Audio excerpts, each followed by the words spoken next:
P3K upgrade jadi PNS? Bisa. P3K atau pegawai pemerintah dengan perjanjian kerja memiliki peluang untuk beralih menjadi PNS atau pegawai negeri sipil, namun tidak bisa dilakukan secara otomatis. Menurut ketentuan yang berlaku, proses konversi status ini memerlukan prosedur tertentu. Sesuai dengan Undang-Undang Nomor 5 Tahun 2014, P3K tidak dapat diangkat secara otomatis menjadi CPNS atau calon pegawai negeri sipil. Mereka harus mengikuti seluruh proses seleksi yang berlaku. Proses seleksi yang harus diikuti oleh P3K. Untuk diangkat sebagai CPNS, P3K harus mengikuti serangkaian ujian dan seleksi yang telah ditentukan. Mereka tidak dapat secara otomatis beralih ke status PNS tanpa menjalani seleksi yang sama seperti pelamar lainnya. Sebagian besar pendaftaran dilakukan secara online, dan P3K harus memenuhi seluruh prosedur yang ditetapkan oleh Kementerian Pendayagunaan Aparatur Negara dan Reformasi Birokrasi. Nah, ini merupakan konsep yang ada pada PP Manajemen ASN, yaitu pengadaan pegawai dapat dilakukan jika kebutuhan ASN tidak terpenuhi setelah dilakukan pengembangan talenta dan karir dan pengembangan kompetensi. Kemudian yang kedua, pengadaan P3K untuk mengisi JPT utama tertentu, JPT madya tertentu, JPT pratama tertentu, jabatan fungsional dan jabatan pelaksana. Jadi ada penambahan agak berbeda dengan yang sudah dilaksanakan pada Undang-Undang ASN yang lama. Kemudian P3K dapat melamar menjadi PNS jika sudah bekerja minimal 1 tahun serta mendapatkan persetujuan dari pimpinan unit kerja di tempat bekerja saat ini. Jadi teman-teman, ini adalah merupakan jawaban apakah bisa upgrade? Ternyata bisa, tapi ada syarat yang harus dipenuhi, yaitu minimal 1 tahun kemudian mendapatkan izin dari pemimpin unit kerja di tempat bekerja saat ini. Pengadaan ASN dapat dilakukan secara fleksibel sesuai dengan kebutuhan instansi. Jadi setelah nanti diberlakukannya PP Manajemen ASN yang memang sebentar lagi akan disahkan, maka pengadaan ASN dapat dilakukan secara fleksibel sesuai dengan kebutuhan instansi, yang artinya nanti jika instansi memang membutuhkan pegawai yang secara kritikal memang harus segera diadakan, maka instansi dapat mengadakan, tidak harus menunggu pengadaan secara nasional yang hanya ada 1 tahun sekali. Namun instansi juga dapat mengadakan untuk pengadaan secara daerah tentunya dengan izin dari Kemenpan RB. Nah, ini saya ambil dari paparan dari uji publik kemarin tentang PP Manajemen ASN.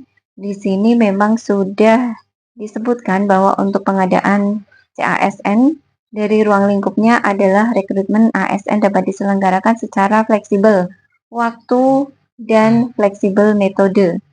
Jadi ini ada fleksibilitas dalam metodenya. Nanti akan lebih jelasnya adalah ketika PP Manajemen ASN nanti sudah ditetapkan atau disahkan. Jadi ini adalah berdasarkan PP Manajemen ASN. Nah, bagaimana persyaratannya nanti ketika untuk P3K mau upgrade menjadi CPNS? Untuk mendaftar CPNS ada beberapa persyaratan yang harus dipenuhi secara umum. Persyaratan yang pertama tentu saja teman-teman harus memiliki kualifikasi pendidikan dan kemampuan yang sesuai dengan formasi yang dibuka. Jika memang teman-teman nanti sudah menjadi P3K, kemudian ingin mendaftar sebagai CPNS, maka harus dilihat dulu formasi tersebut dibuka dengan kualifikasi pendidikannya, apakah sesuai dengan kualifikasi pendidikan yang teman-teman miliki atau tidak. Yang kedua adalah memiliki NIK dan nomor KK, dan ini wajib sekali karena nanti pada saat pendaftaran akun, NIK ini akan menjadi dasar. Jika NIK-nya tidak valid, maka tidak akan bisa melanjutkan. Jadi teman-teman harus pastikan dulu agar NIK-nya itu betul-betul valid Dukcapil. Kemudian yang ketiga, tidak sedang menjalani hukuman pidana karena melakukan tindak pidana kejahatan. Jadi ini dibuktikan nanti dengan syarat SKCK. Keempat, tidak sedang terikat dengan perjanjian kerja dengan instansi lain. Jadi ini teman-teman memang untuk syarat yang ini khusus untuk nanti yang P3K adalah dengan menggunakan PP Manajemen ASN yang baru untuk nomor 4 ini disesuaikan. Jadi untuk P3K ini nanti akan bisa mendaftar kembali menjadi untuk mengikuti seleksi ASN CPNS dengan persyaratan adalah setelah 1 tahun. Ini adalah salah satu keuntungan ketika teman-teman menjadi pegawai pemerintah dengan perjanjian kerja, karena di sini kontrak untuk P3K itu akan diperbaharui setiap tahun. Jadi teman-teman setiap 1 tahun itu berarti bisa untuk mendaftar menjadi CASN jika memang ketentuan dan syarat yang lain memang masih memenuhi, misalnya dari segi umur, kualifikasi pendidikan, dan lain sebagainya. Syarat selanjutnya adalah tidak pernah dipecat atau diberhentikan dengan tidak hormat dari instansi pemerintah.